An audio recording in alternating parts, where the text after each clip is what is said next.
கவுண்டிஃபை master பண்ணலாமா? வாங்க. இப்ப நம்மகிட்ட கஸ்டமர் டேட்டா செட் இருக்கு. இந்த டேட்டா செட்ல நமக்கு ஒரு 2 அனாலிசிஸ் கொஸ்டின் இருக்கு. கஸ்டமர வந்து நம்ம செக்மென்ட் பண்ணணும். ஃபர்ஸ்ட் ஒன் என்னன்னா, எஜுகேஷன் குவாலிஃபிகேஷன் பேஸ் பண்ணி, இங்க பார்த்தீங்கன்னா, நமக்கு எஜுகேஷன் குவாலிஃபிகேஷன் இருக்கு. இத பேஸ் பண்ணி செக்மென்ட் பண்ணணும் 1. இன்னொன்னு வந்து பார்த்தீங்கன்னா, ஜெண்டர். ஜெண்டர் பேஸ் பண்ணி வந்து செக்மென்ட் பண்ணணும். அதாவது இப்ப எவ்வளோ கஸ்டமர்ஸ் வந்து டோட்டலா இருக்காங்கன்னு பார்த்தீங்கன்னா, நம்மகிட்ட அரவுண்ட் ஒரு 18,000 கஸ்டமர்ஸ் இருக்காங்க. ஸோ, அவங்கள்ல எவ்வளோ பேர் மேல், எவ்வளோ பேர் ஃபீமேல், அண்ட் தென் அந்த அவ்வளோ 18,000 இருக்காங்க இல்லைங்களா? அவங்க என்னென்ன குவாலிஃபிகேஷன்ல வந்து ஸ்ப்ரெட் ஆகியிருக்காங்க அப்படின்னு கண்டுபிடிக்க போறோம். அது எல்லாத்தையுமே நம்ம ஜஸ்ட் ஒரு கவுண்ட் யூஸ் பண்ணி பண்ணலாம். இப்போ வாங்க கவுண்ட் இஃப் பண்றதுக்கு முன்னாடி ஜஸ்ட் நம்ம செக்மெண்ட் லிஸ்ட் எடுக்கலாம். அதுக்கு வந்து நான் வந்து யூனிக் யூஸ் பண்றேன். யூனிக் யூஸ் பண்ணிட்டு நான் இப்போ எஜுகேஷன் குவாலிஃபிகேஷன் டேபிளுக்கு மேலே வச்சுட்டு லெஃப்ட் கிளிக் பண்ணிட்டு, இப்போ நான் ஜஸ்ட் இத க்ளோஸ் பண்ணேன்னா, எனக்கு உடனே வந்து எனக்கு அந்த யூனிக் லிஸ்ட் வந்து கிடைச்சிரும். அதுக்கு இப்போ பார்த்தீங்கன்னா 0 இருக்கு. ஐ திங்க் அந்த டேபிள் கீழ ஏதோ கொஞ்சம் ரோஸ் எம்ப்டியா இருக்குன்னு நெனைக்கிறேன். So no problem. நம்ம கண்ட்ரோல் சி பிரஸ் பண்ணிட்டு, control C, control shift V press பண்ணீங்கன்னா, ஸ்பேஸ் டெபர்ஷன்ல போயிட்டு வேல்யூ குடுங்க. இப்போ வேல்யூவா வந்து சேவ் பண்ணிட்டோம். ஸோ இப்போ நம்ம ஜஸ்ட் அந்த 0வ ரிமூவ் பண்ணிடலாம். ரிமூவ் பண்ணிட்டு நான் கொஞ்சம் கலர்ஸ் மட்டும் இத மாத்திக்கிறேன். அண்ட் தென் உங்களுக்கு தெரியிற மாரி இருக்கிறதுக்காக கொஞ்சம் ஃபாண்ட் சைஸ் மாத்திக்கிறேன். ஓகே. இப்ப நமக்கு வந்து செக்மென்ட் லிஸ்ட் கிடைச்சிருச்சு. இப்ப நம்ப வேல்யூஸ் மட்டும் ஃபைண்ட் பண்ணணும். இப்ப வேல்யூஸ் ஃபைண்ட் பண்றதுக்கு தான் நம்ம வந்து கவுண்டிஃப் யூஸ் பண்ண போறோம். So equal sign countif. Countif press பண்ணீங்கன்னா, இந்த ஃபங்ஷன் வந்து பேசிக்கா உங்களுக்கு சிம்பிளா ஒரு ஐடியா சொல்றேன். கவுண்டிஃப் எப்படி ஒர்க் ஆகும் அப்படின்னு பார்த்தீங்கன்னா, கவுண்டிஃப்ல 2 கிரைட்டீரியா இருக்கு. ஒண்ணு வந்து ரேஞ்ச் நம்ம குடுக்கணும். இந்த ரேஞ்ச் அப்படிங்கிறது நம்ம குடுக்க போற காலம். அந்த காலம்ல நம்ம என்ன சர்ச் பண்றோமோ, அத கிரைட்டீரியாவா வந்து குடுக்கணும். கவுண்டிஃப் ஒரு வேல தான் பண்ணும். நம்ம ஃபர்ஸ்ட்டு ஒரு காலம குடுக்கணும். அந்த காலம்ல நம்ம ஏதோ ஒரு வேல்யூ சர்ச் பண்றோம்னா, அந்த வேல்யூவ குடுக்கணும். கவுண்டிஃப் என்ன பண்ணும்னா, அந்த வேல்யூ எத்தன டைம் ரிப்பீட் ஆயிருக்கு அப்படின்னு பார்க்கும். எத்தன டைம் ரிப்பீட் ஆயிருக்கோ, அத்தன கவுண்ட்டா வந்து குடுக்கும். ஜஸ்ட் இது வந்து கவுண்ட் நம்பர்ஸ் மாரி. இது கவுண்ட் பேஸ்ட் ஆன் கிரைட்டீரியா. இப்ப நம்ப வந்து இந்த டேபிள்ல போயிட்டு, இப்ப நாங்க எஜுகேஷன் லெவல் அப்படி இருக்கு இல்லைங்களா? அந்த காலத்த நான் வந்து செலக்ட் பண்றேன். ஏன்னா இங்க பார்த்தீங்கன்னா, கஸ்டமர் கீன்னு இருக்கு இந்த சைடு.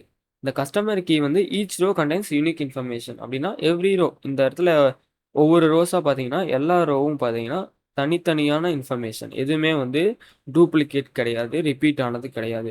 அதனால தான் வந்து கஸ்டமர் கீ இருக்கு. ஸோ நம்ப டைரக்ட்டா இத கவுண்ட் பண்ணாலே, இதுல எவ்வளோ கஸ்டமர் இருக்காங்க அப்டின்னு நமக்கு தெரிஞ்சுக்கலாம். ஸோ நான் இந்த இத செலக்ட் பண்ணிட்டேன். இப்ப நம்ம ஃபர்ஸ்ட் என்ன செலக்ட் பண்ணணும்? இப்ப இந்த காலம் வந்து செலக்ட் பண்ணிட்டோம். இப்ப நம்ம என்ன ஃபைண்ட் பண்ணணும் ஃபர்ஸ்ட்டு? நமக்கு நெறைய கிரைட்டீரியா இருக்கு. ஏன்னா, எஜுகேஷன் லெவல் பார்த்தீங்கன்னா, நெறைய லெவல்ஸ்ல இருக்கு. ஃபர்ஸ்ட்டு நமக்கு என்ன இருக்குன்னு பார்த்தீங்கன்னா, பேச்சுலர்ஸ் இருக்கு. ஸோ, நான் இங்க என்ன பண்றேன், பேச்சுலர்ஸ் குடுக்கணும். ஸோ, டபுள் கொட்டேஷன் வந்து ஓப்பன் பண்ணிட்டு, இப்ப இதுக்குள்ள தான் வந்து நீங்க அந்த டெக்ஸ்ட் வந்து ஷோ பண்ணணும். லைக் டைப் பண்ணணும். இது டெக்ஸ்ட் ஸ்ட்ரிங் வேல்யூ அப்படிங்கிறதுனால நம்ம டபுள் கோட்ல குடுக்குறோம். ஸோ, பேச்சுலர்ஸ் ஸ்பெல்லிங் வந்து கரெக்ட்டா இருக்கான்னு பார்த்துக்கங்க. ஏன்னா, அப்பதான் இது வந்து கரெக்ட்டா ஒர்க் ஆகும். இல்லன்னா ஒர்க் ஆகாது. ஸோ க்ளோஸ் பண்ணிட்டு என்டர் பிரஸ் பண்ணீங்கன்னா, இப்போ வந்து நமக்கு பேச்சுலர்ஸ் வந்து 5,261 வந்துருச்சு. ஸோ இப்போ நம்ம மறுபடியும் போய் ஃபார்முலா எழுதணும். அப்புறம் இதுக்கு எழுதணும், இதுக்கு எழுதணும், இதுக்கு எழுதணும். ஸோ அந்த ஸ்ட்ரெஸ் நமக்கு வேணாம். ஸோ நான் என்ன பண்ண போறேன் அப்படின்னா, நம்ம யூனிக் லிஸ்ட் வந்து அந்த காலம்லேருந்து தான் எடுத்தோம். ஸோ அது வந்து மேட்ச் ஆகும். இப்போ நான் என்ன பண்ண போறேன், அப்படியே இந்த பேச்சுலர்ஸ மட்டும் கிளிக் பண்ண போறேன். கிளிக் பண்ணிட்டு இந்த இடத்துல பிக்கு முன்னாடி வச்சு F4 பிரஸ் பண்ணிட்டீங்கன்னா, இது அப்சல்யூட் ரெஃபரன்ஸா மாறிடும். நான் பி மட்டும் தான் நமக்கு தேவை. 7 வந்து நமக்கு ரிலேட்டிவா வேணும். ஏன்னா நம்ம கீழ டிராக் பண்ண போறோம். ஸோ இப்போ நான் வந்து என்ன பண்ண போறேன், ஜஸ்ட் ஒரு என்டர் அழுத்துனா சேம் வேல்யூ அப்படியே வந்துரும். இப்ப ஜஸ்ட் நீங்க இந்த ஸ்மால் ஸ்கொயர் இருக்கு இல்லைங்களா? இந்த ஸ்மால் ஸ்கொயரு இத வந்து ஜஸ்ட் நீங்க பிரஸ் பண்ணி லெஃப்ட் கிளிக் பண்ணி கீழ டவுன் பண்ணீங்கன்னா, உங்களுக்கு ஒன் பை ஒன்னா பேஸ்ட் ஆன் இந்த high school, partial high school, graduate எல்லாத்துக்கும் எவ்வளோ வந்து கஸ்டமர்ஸ் எஜுகேஷன் வைஸ் வேரி ஆயிருக்காங்க அப்படின்னு நமக்கு ஃபுல் டேட்டா கிடைச்சிடும். இது ரொம்பவே சிம்பிள். ஒரு ஃபார்முலா யூஸ் பண்ணி நம்ம ஃபுல் டேட்டா வந்து அனலைஸ் பண்ணிக்கலாம். அண்ட் தென் இப்போ பார்த்தீங்கன்னா, நமக்கு இந்த ஃபார்மேட் கூட நம்ம சிம்பிளா சேஞ்ச் பண்ணிக்கலாம். ஸோ நான் கஸ்டம்ல போயிட்டு இந்த ஜென்ரல்ல எடுத்து விட்டுறேன். 0.0 வெயிட் அ மொமெண்ட், காமா அந்த கே. ஸோ நம்ம வந்து கே ஃபார்மேட்டில் போட்டுக்கலாம் 1000. இப்போ நமக்கு ஒரு அழகான ஒரு அனாலிசிஸ் ரிப்போர்ட் கிடச்சிச்சு.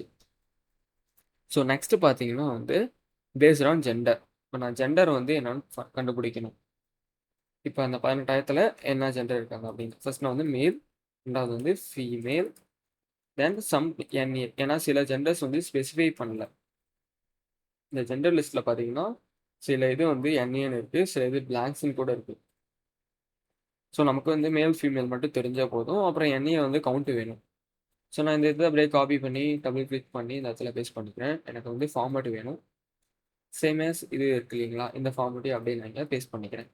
இப்போ நான் என்ன பண்ண போகிறேன் அப்படின்னா ஜஸ்ட் இங்கே அதே வந்து கவுண்ட் இஃப் தான் பண்ண போகிறேன். கவுண்ட் இஃப் சேம் நான் என்ன பண்ண போகிறேன், ரேஞ்சுக்கு போக போகிறேன். ஜெண்டருக்கு மேலே வச்சு ஒரு ப்ரெஸ் பண்ணுங்கள். அவ்வளோதான், சிம்பிளாக வந்து காலம் செலக்ட் ஆகிடும். இந்த இடத்துல நம்ம மேலுக்கு என்ன பண்ணணும், எம் கொடுக்கணும். ஸோ டபுள் கோட் போடணும். அவ்வளோதான், இப்போ நமக்கு மேல் வந்துருச்சு. அங்கே எம்என் இருக்குது, இங்கே மேல்னு இருக்குது. ஸோ நான் வந்து டெக்ஸ்ட்டாக வந்து அங்கே டைப் பண்ணிட்டேன். இது ஒரு சின்ன ஜாப் அப்படிங்கிறதுனால நோ ப்ராப்ளம். இப்போ நாங்கள் மறுபடியும் வந்து டைப் பண்ண தேவையில்ல. ஜஸ்ட் நான் அதை காப்பி பண்ணிக்கிறேன். அப்புறம் இங்கே வந்து பேஸ்ட் பண்ணுறேன். இந்த இடத்துல போயிட்டு எம்ங்கிறத மாற்றிட்டு எஃப்னு போடுறேன். அகைன் இங்கே வந்து போடுறேன். இந்த இடத்துல வந்து என்ஏன்னு மாற்றிக்கிறேன். அவ்வளோதான் காய்ஸ், சிம்பிளாக வந்து நம்ம ரிப்போர்ட் ரெடி பண்ணிட்டோம்.